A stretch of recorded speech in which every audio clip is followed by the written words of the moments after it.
Buenos días, esto es Hora Actualidad.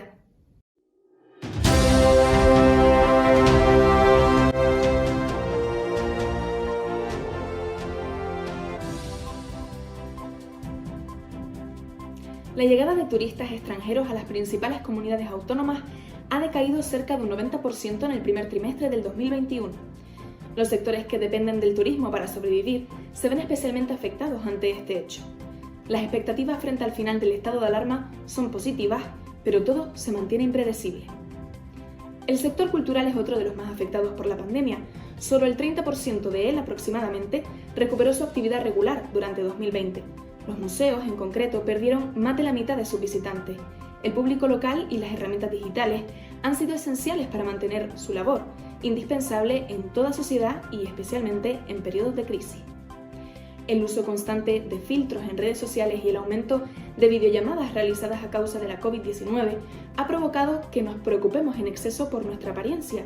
Esto ha llevado al incremento de la demanda de retoques estéticos, aumentando hasta en un 60% en ciertas cirugías.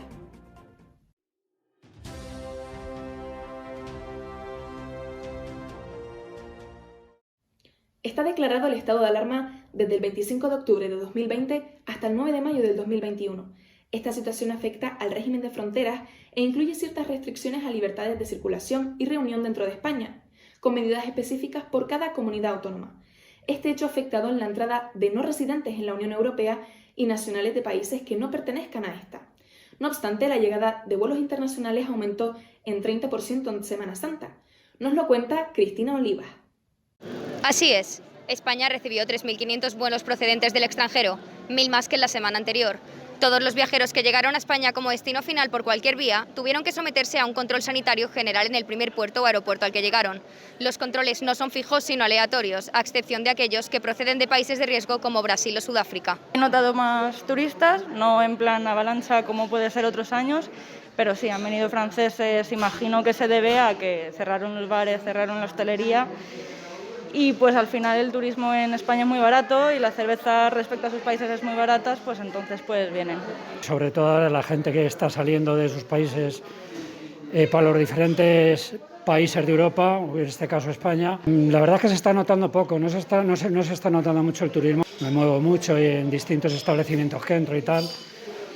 Se está notando muy poquito. Luego, ¿por qué salen? Pues me entiendo que a lo mejor en otros países las medidas puede ser que sean más estrictas, sobre todo gente joven que buscan más libertad, buscan vivir un poquito más la vida. Yo creo que es por lo que ellos salen a los distintos países de Europa.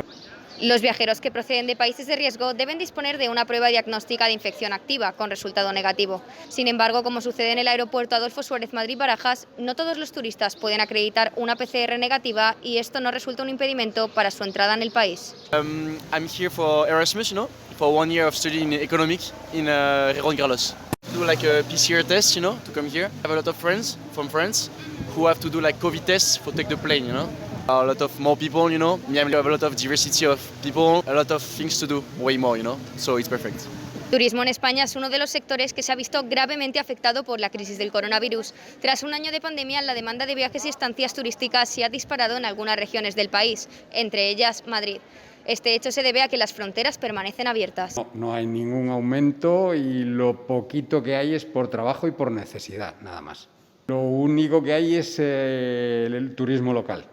Alguno que quiere visitar la Puerta del Sol, que viene y está entusiasmado por venir aquí al centro, pero nada más, muy poquito.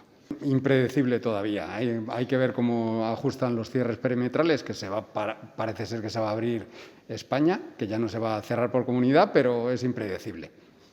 Por nacionalidad, los típicos franceses, que es lo que ha venido un poquito. A nosotros no, turismo borrachera y eso no, porque eso sí va a ir a los apartamentos turísticos. A nosotros lo poquito turista francés que nos ha venido, pues a parejas normales, matrimonios o familias, pero muy poquitos casos, contados. Hemos notado un poquito pues que ha subido un poquito más el turismo, pero va muy despacio. La verdad es que lo notamos muy despacio. y cuando viene es por poquito tiempo, no es como antes, que incluso se te tiraban una temporada más o menos larga, pero ahora no, ahora vienen y realmente les vemos y a lo mejor a los 2 días o es el fin de semana y luego desaparecen, o sea, es una cosa muy lenta, muy despacio y además poco. La gente está concienciándose de que la vacuna creo que es positiva, también nos estamos vacunando más y yo creo que esto la gente se está echando a la calle porque además psicológicamente pues también es bueno. A lo largo de la pandemia, las series, películas, libros, el teatro online y la música en los balcones han proporcionado entretenimiento y se han convertido en un instrumento de descanso y evasión de la crisis. Sin embargo, las actividades presenciales reciben cierto rechazo por el miedo al contagio en eventos culturales. Sí que es cierto que con el tema de los aforos y tal, pues es más complicado. Sí que durante la pandemia he ido al Elder, que es el que más le gusta aquí al Peque. Yo la verdad que sí he abandonado un poco esos sitios en los que antes de la pandemia sí transcurrían, pues ahora la verdad que no, por seguridad más bien. Yo sí he acudido a actividades culturales, como por ejemplo el cine o algún museo, pero es verdad que he bajado el nivel de asistencia. ¿Pero es realmente la cultura un foco de contagio? Sanidad solo ha datado 7 brotes, lo que supone un 0,01% del total, según la agencia EFE. Porque desde el minuto 1 se ha convertido en un centro de referencia de medidas anti-COVID. Instaló un dispositivo de toma de muestras, que también la seguridad tanto de las personas que trabajamos en el museo como de los visitantes que acuden al museo tuvieran ese sello, Museo Elder, lugar seguro. De acuerdo al informe La cultura en España 2020 de la Fundación Contemporánea, el sector cultural ha experimentado una destrucción del empleo del 60% y una pérdida del 29% de su presupuesto anual. A esto hay que sumarle que un 7,9% del sector mantiene sus eventos cerrados o aplazados.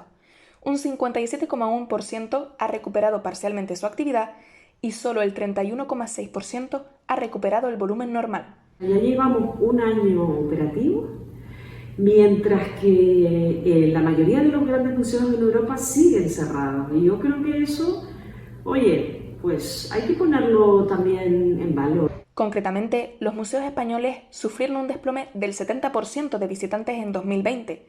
Casi un tercio de ellos disminuyeron su personal y más de una décima parte cerraron. Los museos de pequeño formato han sido los más afectados.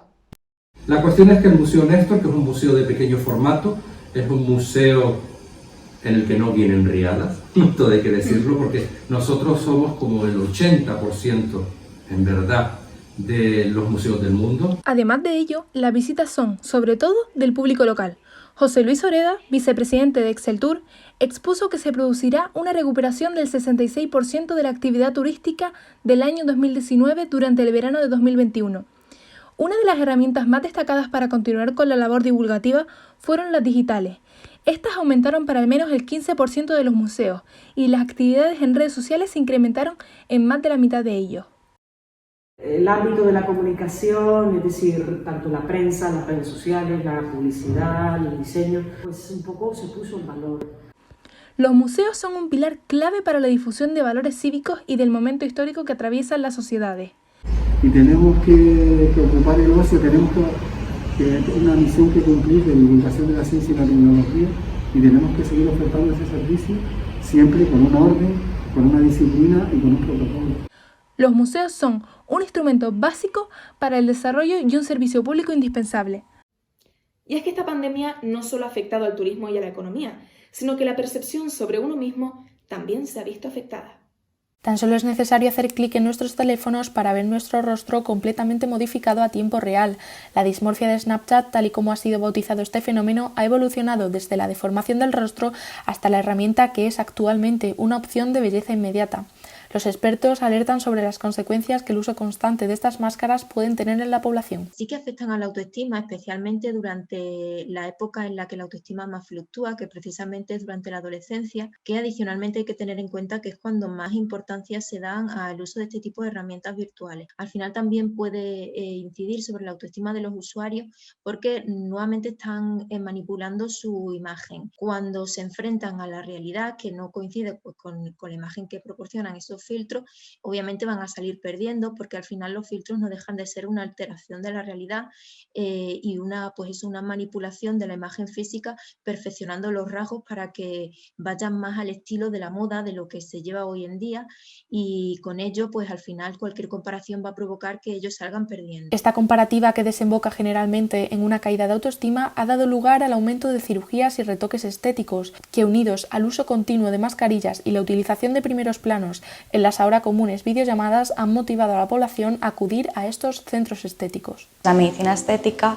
engloba muchísimas técnicas diferentes que lo que nos permiten es rejuvenecer, pero no solo eso, sino también prevenir el envejecimiento e incluso tratar las repercusiones estéticas de patologías cutáneas. La necesidad de proyectar una falsa perfección continuamente a través de las máscaras en redes sociales puede dar origen a un trastorno disociativo, es decir, no reconocerse a uno mismo en una imagen que no haya sido retocada, y que éste desemboque en un trastorno dismórfico al no conseguir alcanzar las expectativas que provoca esa imagen, tal y como señala la psicóloga y profesora de la Universidad Ramon Llull, Úrsula Lenor. Sobre los tratamientos de estética más demandados son en particular los tratamientos de ojos, porque el ojo es la parte que queda más expuesta. Vivir en la cultura de la imagen ha llevado a la población más joven a integrar en su día a día estos pequeños cambios estéticos. El lifting me lo hice con 19 años, es el que me ha influido el hecho de ver a muchas mujeres con liftings, con pestañas postizas, naturales. No solo el uso continuo de filtros ha provocado estragos en el consumo de tratamientos estéticos, sino la influencia por parte de celebridades cuya audiencia en redes sociales está compuesta mayoritariamente por jóvenes de entre 16 y 25 años.